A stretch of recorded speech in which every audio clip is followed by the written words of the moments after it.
You're doing everything right. You're working on yourself. You've been through heartbreak. You've learned the lessons, or at least you think you have. So why does it feel like every new person you meet is just a different version of the last? Why do you keep ending up with partners who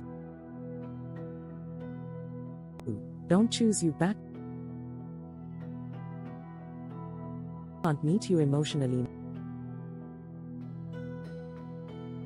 make you question your worth,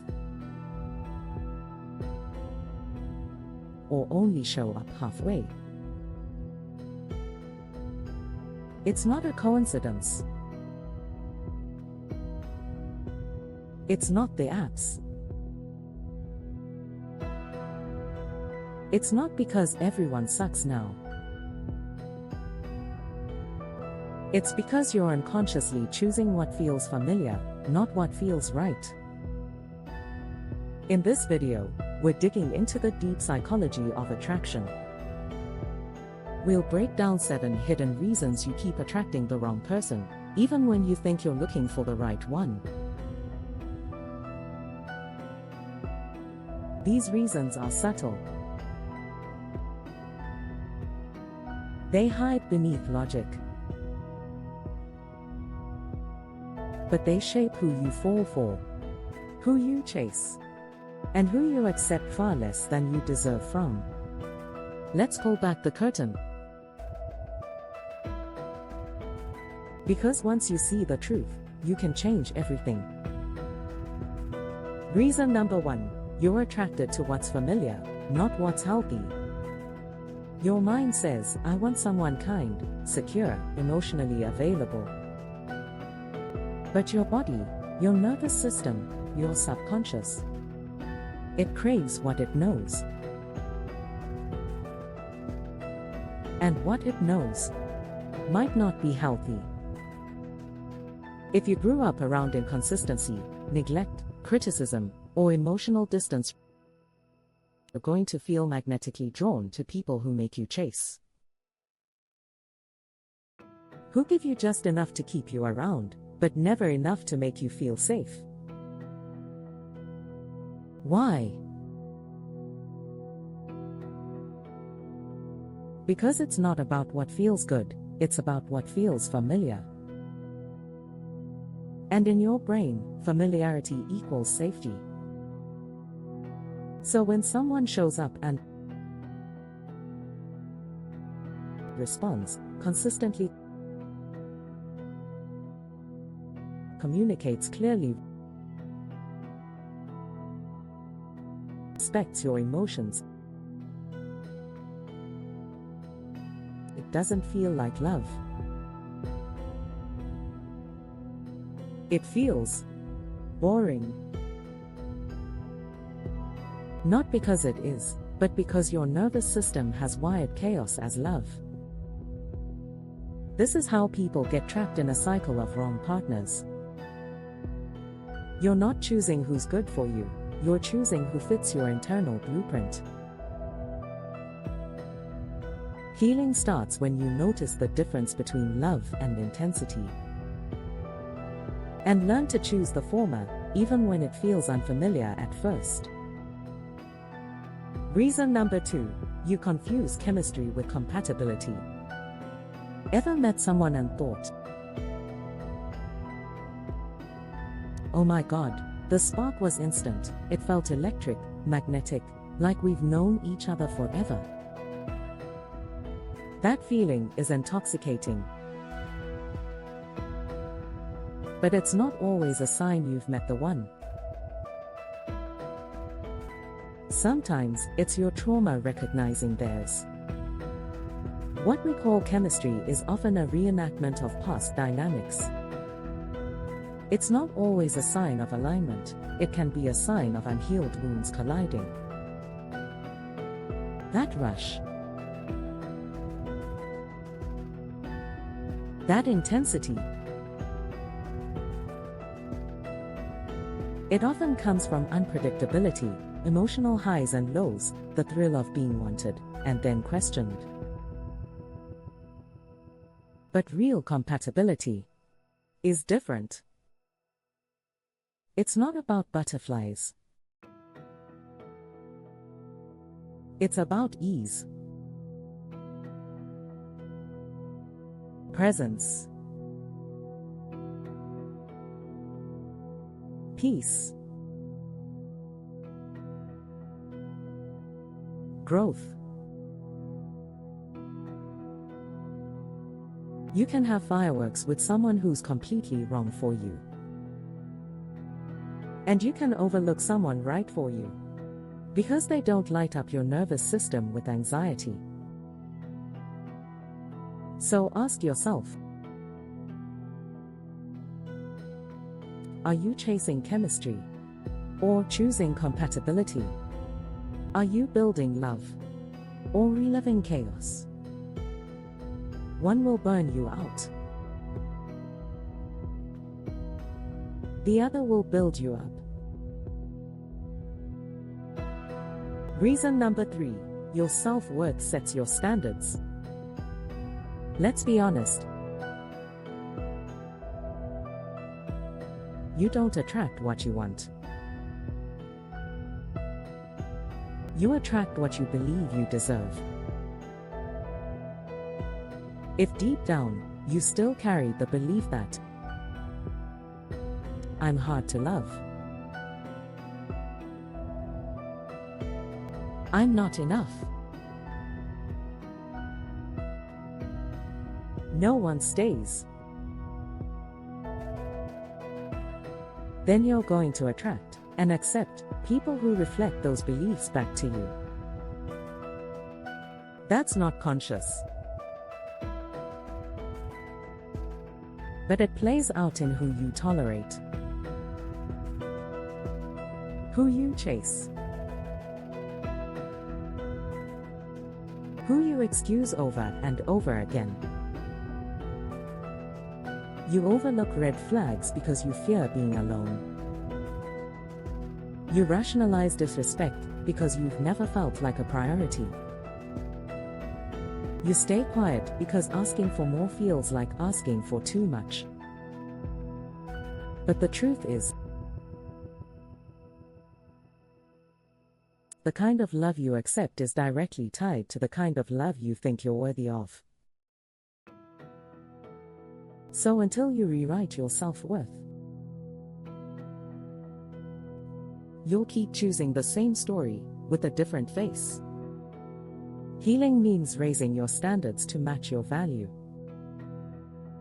and believing that healthy love isn't earned, it's received. Reason number 4, you're chasing potential instead of reality. You see the good in people. You believe in their heart.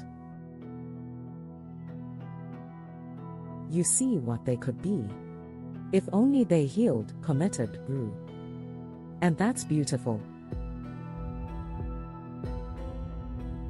But it can also be dangerous. Because falling in love with someone's potential means you're not loving them for who they are right now. You're loving a fantasy, a hope, a what if. And while you're investing in that version of them, you're ignoring the version who can't communicate, isn't ready, keeps hurting you.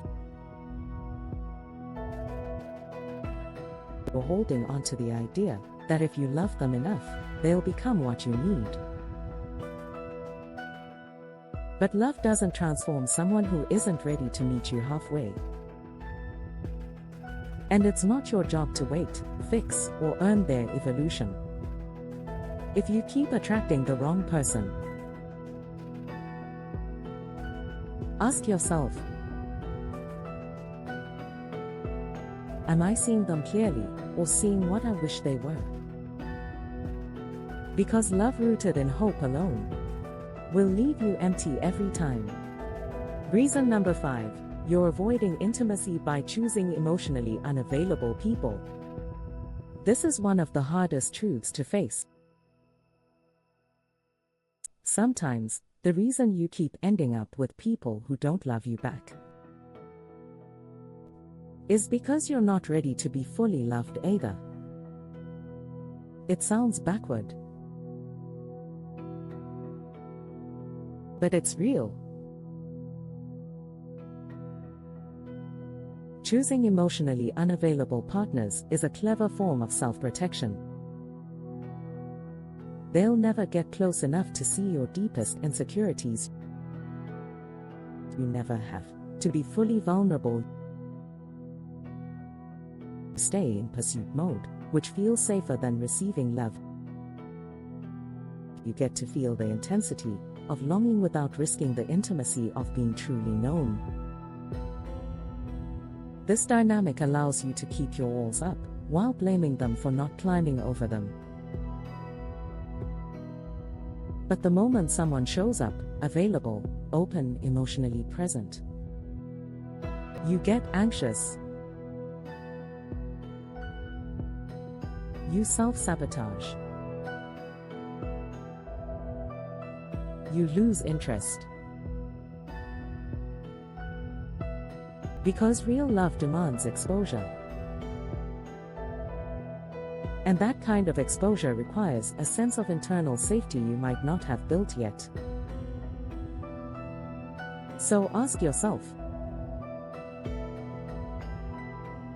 are you choosing the unavailable because it protects you from being available yourself? And if so, can you meet that fear with compassion, not shame? Because healing doesn't start with a new person. It starts with a new level of honesty.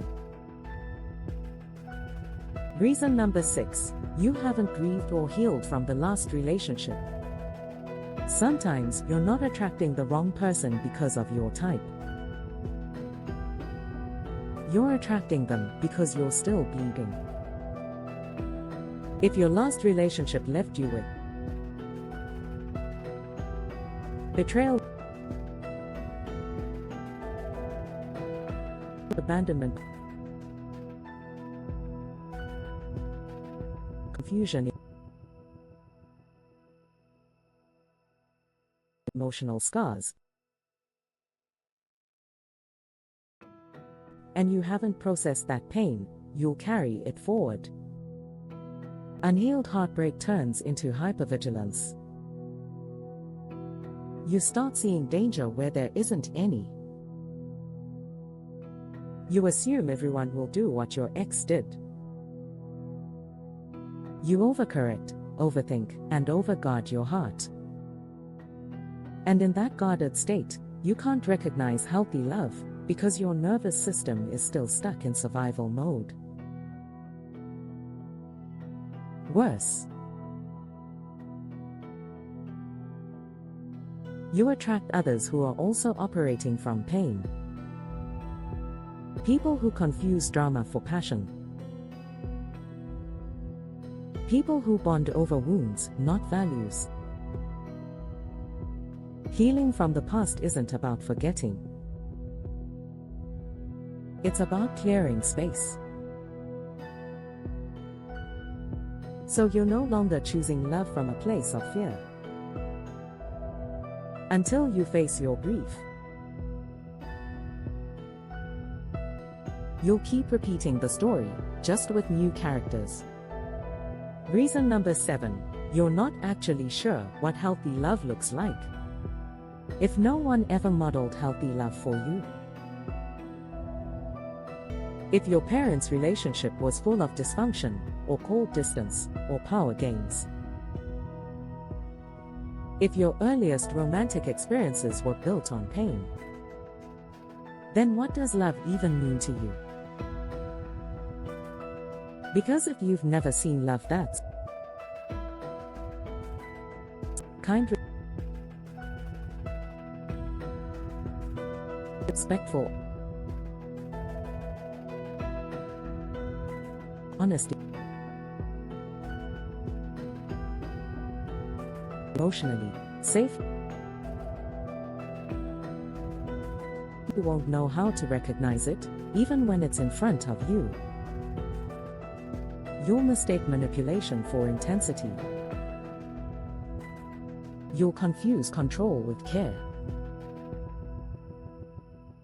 You'll accept hot and cold behavior as passion. And here's the most important truth. You can't attract what you've never learned to identify.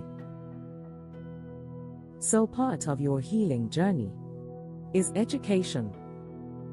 It's observing what healthy love looks like in real life. It's reading, watching, reflecting, journaling. It's practicing new ways of relating. It's reminding yourself daily. Love shouldn't feel like confusion. Love shouldn't feel like fear. Love shouldn't feel like proving.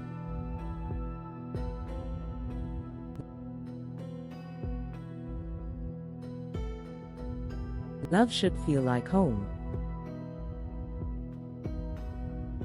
And if you've never had that, that doesn't mean it's impossible. It just means you're the one who gets to break the pattern. So, if you keep attracting the wrong people, it's not because something's wrong with you. It's because there are old beliefs, wounds, and patterns that haven't been seen clearly yet.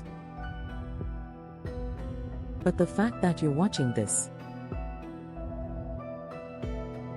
that you're willing to ask hard questions, that you're not settling for another round of heartbreak, that's growth. That's healing. That's you saying, I'm ready to stop repeating this. Real love starts with self-honesty and ends with self-trust. Which of these 7 reasons hit you the hardest? Let's talk in the comments. You're not the only one unpacking these truths. If this helped you reflect on your patterns, share it with someone who deserves to break the cycle, too. And if you're ready to finally attract love that sees you, honors you, and builds with you, subscribe.